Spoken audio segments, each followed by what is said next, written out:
TET सक्ती विरोधात शिक्षक आक्रमक।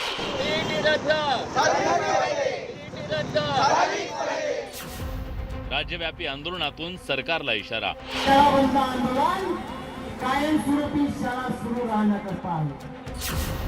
शिक्षक लाडावलेत, आमदार बंबांचा हल्लाबोल। जवळपास 70% शिक्षक लाडावलेले आहेत। त्यांनी जो आज संप केलेला आहे त्यांची फक्त वेतन कपात नाही, त्यांना सस्पेन्शनच्या ऑर्डर, कारण की मागचा रेकॉर्ड त्यांचा तसाच आहे। आमदार प्रशांत बंब आणि शिक्षकांमध्ये जुंपली।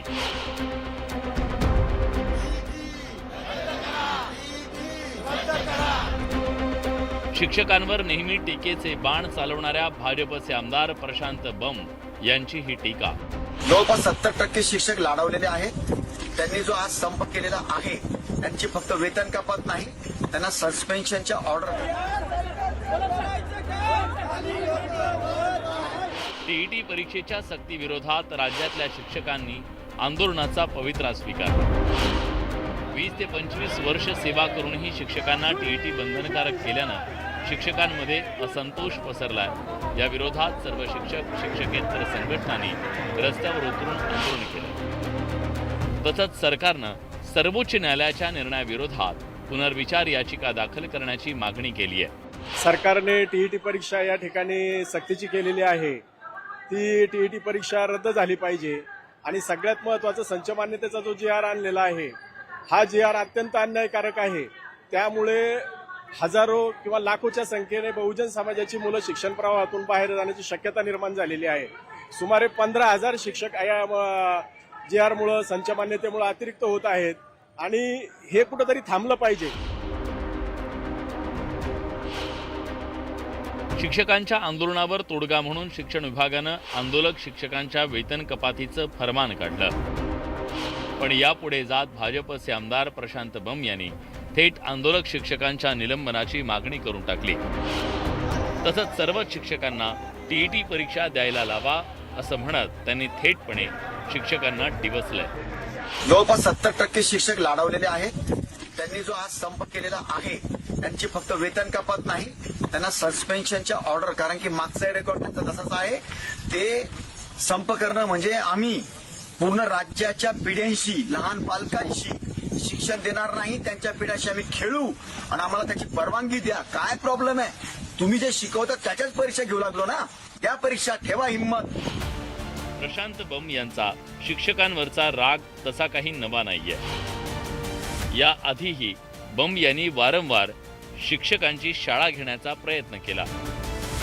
मुद्दा मुख्यालयी राहण्याचा असो की मग शिक्षणाच्या दर्जाचा असो, बंब संधी मिळताच शिक्षकांना धडा शिकवण्याचा प्रयत्न करत आले। सप्टेंबर 2022 पासून माझ्या मतदारसंघामध्ये सगळ्यांचा HRA बंद आहे। HRA बंद आहे म्हणजे ते त्यांनी अपडाऊन करणं हे त्यांना कायदेशीर नव्हतं। त्यांनी त्यांच्यावर आतापर्यंत शिस्तभंगाची कार्यवाही करून त्या शिक्षकांना कमी करायला पाहिजे होतं आणि दुसऱ्या शिक्षकांची भरती करायला पाहिजे होती। 15 ते 20 हजार घेणाऱ्या शिक्षकांकडे तुम्ही तुमची मुले पाठवण्याची हिंमत करतात।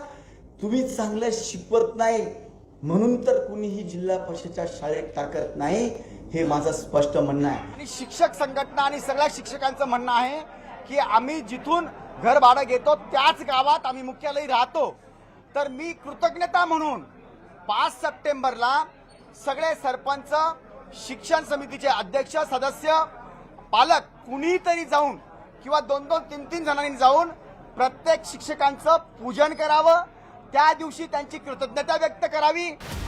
आता टीईटी सक्तीवरूनही आमदार प्रशांत बंब यांनी शिक्षकांना लक्ष केल्यानंतर शिक्षक आणि शिक्षक संघटनांकडून नाराजी व्यक्त केली जाते। 4 फुटाचे आमदार प्रशांत बंब हे सातत्यानं देशाच्या पिढ्यानपिढ्या घडवणाऱ्या शिक्षकांविषयी सातत्यानं अर्वाच्य भाषेत, शिवराय भाषेत शिवीगाळ करत असतात। पूर्ण त्या कोमला दोषी ठरवू शकत नाही। त्यामुळं यानंतर तुम्ही जर अशा अर्वाच्य भाषेत शिवीगाळ देणं सुरू केलं तर शिक्षक तुम्हाला रस्त्यावर येऊन काळा फासल्याशिवाय राहणार नाही। राज्यातील सरकारी शाळांमधील शिक्षणाचा स्तर खालावलाय हे कुणीच नाकारू शकत नाही, पण त्याला अनेक बाबी कारणीभूत आहेत। पण अनेक जण यासाठी शिक्षकांना लक्ष्य करतायत। टीईटीतून शिक्षकांचं मूल्यमापन केलं जातं, त्यामुळे टीईटी परीक्षा देणं गरजेचं आहे। पण जे शिक्षक आता सेवानिवृत्तीच्या जवळ आलेत त्यांनाही टीईटीची सक्ती केल्यानं संघटनांचा विरोध होतोय। त्यामुळे आता सरकार यावर पुनर्विचार याचिका दाखल करतं का याकडे सगळ्यांचं लक्ष लागलं। पण त्याचवेळी प्रशांत बम यांनी शिक्षकांविरोधात पुन्हा मोर्चा उघडल्यानं शिक्षक संघटना विरुद्ध प्रशांत बम असा सामना रंगण्याची चिन्ह आहेत। शरद जाधव, न्यूज 18 लोकमत, मुंबई। या सगळ्या मंडळी, एरवी विद्यार्थ्यांची परीक्षा घेणाऱ्या शिक्षकांना आता स्वतः परीक्षेला बसावं लागणार आहे आणि पास होऊन दाखवावं लागणार आहे। पण त्याला शिक्षक विरोध करतायत। तर आमदार प्रशांत बम म्हणतायत 70% शिक्षक राज्यातले लाडावलेले आहेत। त्यामुळे सगळीकडे रणकंदन सुरू आहे। हा सगळा गदारोळ सुरू झाला तो टीईटी अर्थात शिक्षक पात्रता परीक्षेवरून, जी परीक्षा प्राथमिक आणि माध्यमिक स्तरावरच्या शिक्षकांच्या नेमणुकीसाठी अनिवार्य आहे। आता ती सेवेत असलेल्या शिक्षकांना सुद्धा पास व्हावी लागणार आहे, ज्यामुळे देशभरातील शिक्षक आक्रमक झालेत। शिक्षक संघटनांचं म्हणणं आहे की जेव्हा त्यांची नियुक्ती झाली तेव्हाचे नियम वेगळे होते आणि आता मध्येच नियम बदलणं योग्य आहे का? तुम्ही यूपीएससीची परीक्षा घेता, मग परीक्षा पास झाल्यानंतर अधिकाऱ्यांची पुन्हा परीक्षा घेता का?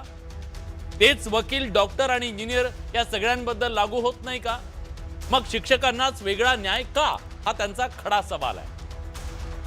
20-22 वर्ष सेवा दिलेल्या शिक्षकांना नवीन सिलेबसची टीईटी द्यायला लावणं हे अनुभवाला अवमानित करणारं नाही का? कुठलाही कायदा पूर्वलक्षित प्रभावानं लागू करणं हे कितपत योग्य आहे?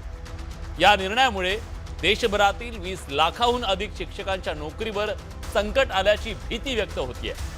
शिवाय शिक्षण बाह्य कामांचा ताण शिक्षकांवर आहे, त्यामुळे त्यांना अभ्यासाला वेळ कुठे आहे असे अनेक सवाल उपस्थित करत शिक्षकांकडून टीईटी सक्तीच्या निर्णयाला कडाडून विरोध केला जातोय। पण याला दुसरी बाजू सुद्धा। आज शाळांच्या इमारती चकाचक होत आहेत, पण गुणवत्ता सुधारत नाही त्याचं काय?